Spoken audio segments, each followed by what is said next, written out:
শুভ দুপুর বন্ধুরা। আজকে দেখুন আমি কী রান্না করেছি। আজকে আমি করেছি খাসির চর্বি দিয়ে গাছ পাঠা, মানে হচ্ছে এঁচোড়।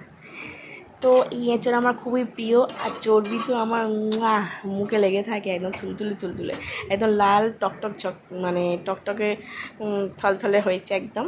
তো দেখুন আমি ভাতের সঙ্গে এঁচোড়ের তরকারিটা নিয়ে নিয়েছি, নিয়ে খেতে বসে গেছি। দেখুন থলথলে চর্বি থপ করছে। তো আমি এখন খেতে বসে গেছি এঁচোড়ের তরকারিটা। তো এঁচোড়ের তরকারিটা দেখুন কি সুন্দর হয়েছে, কষা কষা একদম করেছি, একদম গায়ে গায়ে কষা কষা করেছি। তো চর্বি দিয়ে খাচ্ছি এখন আমি। আর এই চর্বি খেতে তো আমার খুবই ভালো লাগে, কিন্তু আমি এখন খেতে পারি না।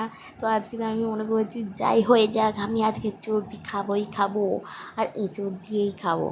তো আজকে দেখুন আমি কতগুলো চর্বি নিয়ে বসেছি, 3-4টে বড় বড় চর্বি নিয়েছি আর খাচ্ছি। আর এঁচোড়